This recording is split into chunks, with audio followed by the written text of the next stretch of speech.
এইসব মেয়র ফেওর কোনো ইন্টেনশন নাই চেয়ারে বসা না বসা।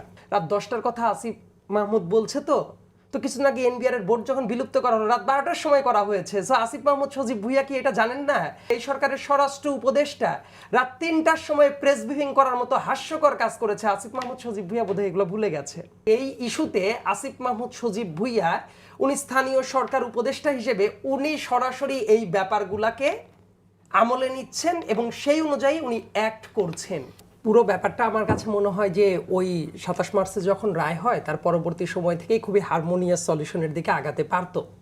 সেটা যে আগাতে পারতো তার একটা প্রমাণ আমি দেখতে পারলাম ওই জনাব ইশরাক হোসেনের একটা ফেসবুক স্ট্যাটাস এবং আরেকটা ফেসবুক স্ট্যাটাসের কমেন্ট সেকশনে গিয়ে উনি স্পষ্টতই বলছেন এইসব মেয়র ফেওর কোনো ইন্টেনশন নাই চেয়ারে বসা না বসা। এই জায়গায় কনফ্লিক্টটা হচ্ছে যখন টাইম বার্নেজে তাকে আটকাতেই হবে, এই যে একটা ইগোর প্রশ্ন চলে এসেছে। খেয়াল করে দেখেন উনি নিজেই বলছেন যে ওই চেয়ারে এমনকি নাও বসতে পারতাম, এই স্টেটমেন্টও কিন্তু তার এই কমেন্টগুলোতে আছে। তার মিনিংটা হলো 2020 সালের 1 ফেব্রুয়ারি যে ইলেকশনটা হয়েছিল অফিসিয়ালি, সেই ইলেকশনে সারা জীবনের জন্য মেয়র হিসেবে কার নাম লেখা থাকবে? ওই ভোটচোর তাপসের নাম। তো যখন আদালতের রায়টা হয়ে গেল 27 মার্চে, ওই দিনের পর থেকে কিন্তু ইশরাক হোসেনের যদি এই প্রক্রিয়াগুলো অনুসরণ করা হতো, এমনও হতে পারতো সরকারের পক্ষ থেকে আসিফ যেটা আজকে ফেসবুকে বলছে সেটা যদি আলাদাভাবে আলাপ আলোচনা করতো যে ঠিক আছে সেই রায়টা অনুসারে সে হয়তোবা যতদিন মেয়াদকালটা বাকি ছিল বা এই সময়ের জন্য কোনো একটা আনুষ্ঠানিকতা স্রেফ হতে পারতো, তারপরে একটা প্রক্রিয়ার দিকে আগাতে পারতো। কিন্তু দেখেন, এবং ইশরাক হোসেন কিন্তু এটাই বক্তব্যটা দিয়েছে, লেটেস্ট যে তার বক্তব্য। তার মানে এই যে ডিলেটা করা হলো, এতগুলো লম্বা দিন কেন করা হলো? এবং আসিফের স্ট্যাটাস, আসিফ আমার ছোট ভাই, তো সে 10টা পয়েন্ট উল্লেখ করেছে, কিন্তু 10টা পয়েন্টের ভেতরে গুরুতর কিছু টেকনিক্যালিটিসের ভুল আছে। আমি একদম আঙ্গুল দিয়ে বলে দিচ্ছি। সে 3 নাম্বার পয়েন্টে যেটা বলছে যে লিগ্যাল নোটিশ পাঠানো হয়েছিল ইলেকশন কমিশনকে, তা সত্ত্বেও উপেক্ষা করে রাত 10টার সময় গ্যাজেট প্রকাশ করেছে ইলেকশন কমিশন, সে সেটাকে দোষ হিসেবে পোর্ট্রে করার চেষ্টা করছে। আমার প্রশ্নটা হলো এই সার্বিক ব্যাপারে ইলেকশন কমিশনের ডিসিশন কিন্তু চূড়ান্ত। রাত 10টার কথা আসিফ মাহমুদ বলছে তো কিছুদিন আগে এনবিআর এর বোর্ড যখন বিলুপ্ত করা হলো রাত 12টার সময় করা হয়েছে। সো আসিফ মাহমুদ সজীব ভুইয়া কি এটা জানেন না যে তার সরকার রাত 12টার সময় কোনো বোর্ড বিলুপ্ত করে দিচ্ছে, আলাদা করে প্রজ্ঞাপন দেওয়ার 10টার সময়ে কেউ একটা এই গ্যাজেটটা প্রকাশ করতে পারবে না? এটা তাকে কে বললো? এই সরকারের অনেক ডিসিশন রাত 2টায় 3টায় হয়েছে। এই সরকারের স্বরাষ্ট্র উপদেষ্টা রাত 3টার সময় প্রেস ব্রিফিং করার মতো হাস্যকর কাজ করেছে। আসিফ মাহমুদ সজীব ভুইয়া বোধহয় এগুলো ভুলে গেছে। আর একটা পয়েন্ট, উনি 10 নম্বর পয়েন্টে আর একটা ইন্টারেস্টিং পয়েন্ট বলেছেন, এই বিচারাধীন বিষয় যে চলছে, এই যে কথাটা নিয়ে আসছে, এটা কি বিচারাধীন বিষয় বর্তমানে? কোর্ট তো ডিসিশন দিয়ে দিয়েছে এবং পরবর্তীতে ইলেকশন কমিশন আপিল করে নাই, তার মানে এটা বিচারাধীন বিষয় নাই। আরেকটা পয়েন্ট তার ছিল, দেখবেন সে বলছে যে ওই ইলেকশন কমিশন পার্টিসিপেট করে নাই। পার্টিসিপেট না করলে রায় দেওয়ার জন্য এটা কে বলেছে? এক্স পার্টি ডিগ্রি দেওয়া যায়। সম্ভবত আসিফ মাহমুদ সজীব ভুইয়া লিগ্যাল ব্যাপারটা জানে না।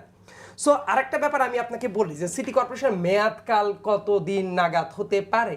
অনেকে মনে করছেন যে অলরেডি মেয়াদকাল শেষ হয়ে গেছে, যে ওই যে 1 মাসের মতো সময় ছিল রায় দেওয়ার পরে সিটি কর্পোরেশনের যে আইনটা আছে, অর্থাৎ স্থানীয় সরকার সিটি কর্পোরেশন অ্যাক্ট 2009, এটা যদি খেয়াল করেন এটার 6 নম্বর ধারায় যেটা ক্লিয়ার কাট বর্ণনা আছে যে কর্পোরেশন মেয়াদকাল হবে কবে?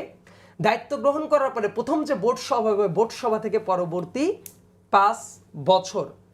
এইবার আপনি হিস্ট্রিক্যাল ডাটাটা দেখেন, 2020 সালের 1 ফেব্রুয়ারি ইলেকশন হয়, তাপসরা দায়িত্ব নেন 16 মে 2020, এবং প্রথম বোর্ড সভা যেটা সিটি কর্পোরেশন নথি ঘাটলে নিশ্চয়ই পাওয়া যাবে প্রথম বোর্ড সভা কবে হয়েছিল।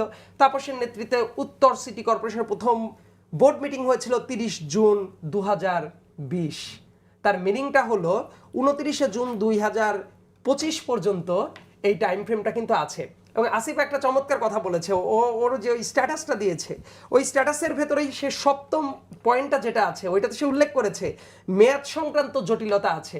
তো মেয়াদ সংক্রান্ত জটিলতা আছে, এটা ডিসাইড করার জন্য কোর্ট আছে, ইলেকশন কমিশন আছে। তুমি ভাই উপদেষ্টা, এটা তো তোমার ডিসিশন না। তার মানে স্পষ্টতই আসিফ মাহমুদের এই স্ট্যাটাস যদি না দিত তো আমরা বলতে পারতাম অন্য কারো ইন্টারেস্ট হয়তো বা আছে, কিন্তু এটা দেওয়ার পরে তো এখন ক্লিয়ারলি বোঝা যাচ্ছে যে এই ইস্যুতে আসিফ মাহমুদ সজীব ভুইয়া উনি স্থানীয় সরকার উপদেষ্টা হিসেবে উনি সরাসরি এই ব্যাপারগুলাকে আমলে নিচ্ছেন এবং সেই অনুযায়ী উনি অ্যাক্ট করছেন। আমি একটু মুনিয়ার শামিনের কাছ থেকে এই বিষয়টা জেনে নিই। জি, আমি জাস্ট একটু কনক্লুশনটা টানি। তারপরেও আমার কাছে যেটা মনে হয় যে এই পদ পদবি অবশ্যই একটা ভেগ একটা গ্রাউন্ড আছে, কারণ ওইভাবে যদি একজন মেয়রের পদ শেষ হয়ে যায়, পরের জন এসে কার টার্ম ফলো করবে, সে কি ডে 1 থেকে শুরু করবে নাকি যে জায়গা থেকে রেখে গেছে ওই জায়গা থেকে শুরু করবে? এই পরিবর্তিত পরিস্থিতির কারণে এটা একটা জটিল প্রক্রিয়া। আবার দেখেন, আদালতের জায়গাতেও নির্বাচন কমিশনের জায়গা থেকেও কিছুটা মানে একটা দ্বিধাদ্বন্দ্বে পড়ার জায়গাটা ছিল। তার কারণ মামলাটা যখন করা হয়, এটা কিন্তু সিটি কর্পোরেশন আইনের ভেতরে উল্লেখ করা আছে যে রেমেডি কি কি হবে। রেমেডি কিন্তু আবার 2টা রেমেডি ওই জায়গায় উল্লেখও করা আছে কি কি করা যায়। সো ওইটার বিরুদ্ধে চ্যালেঞ্জ করার এখতিয়ার কার ছিল? ওই তাপসের অথবা ইলেকশন কমিশনের। এখন ইলেকশন কমিশন পরবর্তীতে যদি এটা আবার চ্যালেঞ্জ করতে যেত, এমনও তো হতে পারতো তাহলে তাপসের নিয়োগ দেওয়াটা বৈধ হতে পারতো। সো এই পথে নির্ঘাত এখন আগাবে না। সো এই টাইপ জায়গায় যে জায়গায় কোশ্চেন অফ ল অ্যারাইজড হয়, সেই জায়গায় কিন্তু পলিটিক্যালি এই প্রবলেমের সমাধানটা করতে হয়। কিন্তু এইটাকে আমার কাছে মনে হচ্ছে সরকারের পক্ষ থেকে ডিলে করে করে টাইম ফ্রেমটা অতিক্রম করেই তারপর একটা এক্সকিউজ তৈরি করা যাবে। আমি এখনো মনে করি এই সমস্যাটা এত জটিল হওয়ার কোনো দরকার ছিল না। যদি উভয় পক্ষ মানে পলিটিশিয়ানদের একটা জায়গাটা কি, দীর্ঘদিন ধরে পলিটিক্সটাকে অবজার্ভ করে আমার একটা অবজারভেশন, যেটা অন ক্যামেরার বাইরেও সাইড লাইনে বসে অনেক কিছুর জটিল সমাধান করা যায়, কিন্তু সেই চেষ্টাটা না করে এটা পিওরলি ইগো দিকে নিয়ে যাওয়া হলো। এবং এখন প্রত্যেকের জন্য যে ছেড়ে দিবে সে হেরে যাবে পাবলিকের কাছে, এই জাতীয় একটা ইমেজ গ্রো করেছে। আরো একটা ব্যাপার হলো, চট্টগ্রামের উনার কিন্তু মেয়াদ ছিল, শান্ত ভাই যেমন বললো উনার মেয়াদ এখনো কিন্তু 1 বছরের উপরে আছে।